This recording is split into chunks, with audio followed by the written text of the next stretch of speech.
পাশে দুই মহাশক্তি আমাদের, ভারত আর চীন। তারা দ্রুত গতিতে এগিয়ে যাবে। আমরা যেহেতু মাঝখানে আছি, আমাদেরকে ফেলে যেতে পারবে না। তাদের বাতাসে আমরা উঠতে থাকবো। সেই থেকেই আমার বদ্ধমূল ধারণা বাংলাদেশের ভবিষ্যৎ অতি চমৎকার, তার অবস্থানের কারণে। তখন দুই জায়ান্টের কথা বলেছিলাম, দুই মহাশক্তি। এখন আর দুই মহাশক্তির কথা বলি একই সঙ্গে, চার মহাশক্তি। আমাদের কি অপূর্ব সুযোগ! আমাদের সামনেই বিস্তীর্ণ মহাসাগর,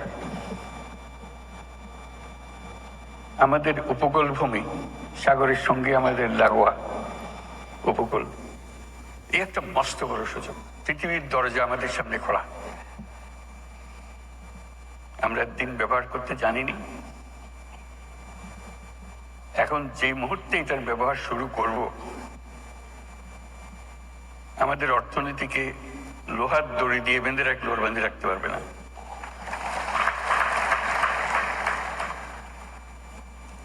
এবং আমাদের উত্তরে হলো সে বিখ্যাত হিমালয় পর্বতমালা, যেখানে জমে আছে আমাদের যাবতীয় শক্তি, হাইড্রো পাওয়ার।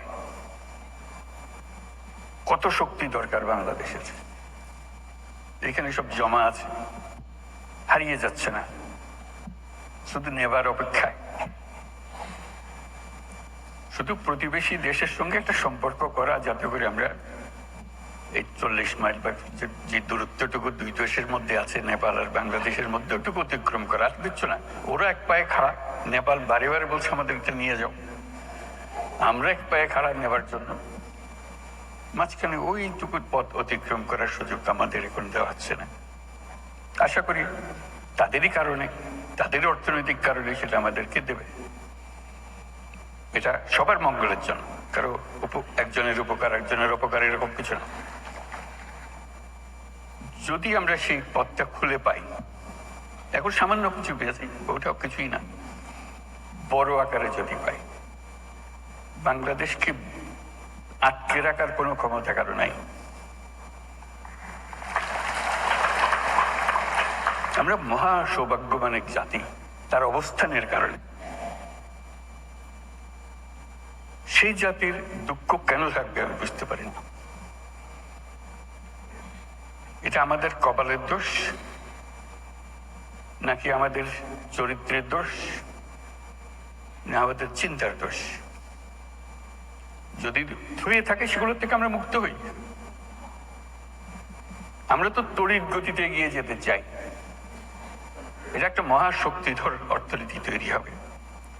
আজকে কুমিরা থেকে টেকনাফ পর্যন্ত যে উপকূল ভূমি, সেখানে যদি কাতারে কাতারে সব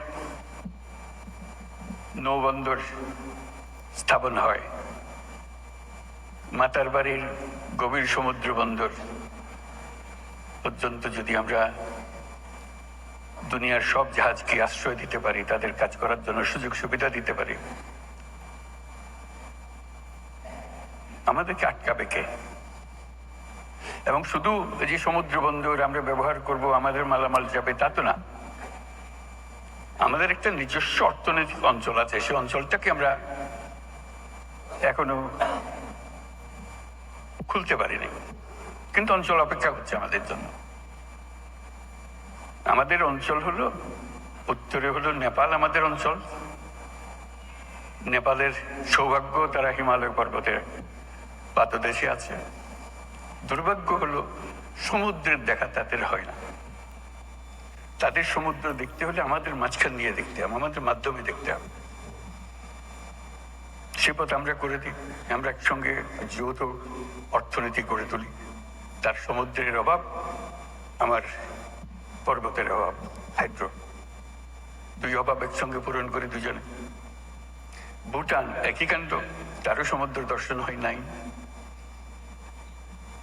তাকে সমুদ্রে আসতে হলে আমার পথ দিয়ে আসতে হবে, আমরা তাকে স্বাগত জানাই। তেমনি ভারতের পূর্বাঞ্চল একই অবস্থা, নেপালের যে অবস্থা, ভুটানের যে অবস্থা, নেপাল ভারতের সেভেন সিস্টারের একই অবস্থা, তার সমুদ্র দর্শন তার হয় না, হবে না। তার সঙ্গে আমরা যোগ দিই একসঙ্গে এই অর্থনৈতিক অঞ্চল, আমাদের যে সমুদ্র বন্দর, তাদের মাল আনা নেওয়া করবে, আমাদের মাল আনা নেওয়া করবে, তাদের কাছে যাবে, তাদের অর্থনীতি আমাদের অর্থনীতি একসঙ্গে জাগবে। তারাও খুব কষ্টের অবস্থায় আছে, তারা খুব ভালো অবস্থায় নেই। তারা এই সুযোগ পেলে তারাও আনন্দিত, তাদের ব্যবসা আমাদের ব্যবসা রমরমা ব্যবসা হবে, একসঙ্গে ব্যবসা হবে। এগুলো বললাম এই জন্য আমরা ভবিষ্যৎ সম্বন্ধে অনেকটা হতাশায় ভুগি। হতাশার তো কারণ নাই, এটা আনন্দের বিষয়। আমাদের যেই অবস্থান, যে সুযোগ সুবিধা, শুধু সেগুলোকে আহরণ করা, কাজে লাগানো।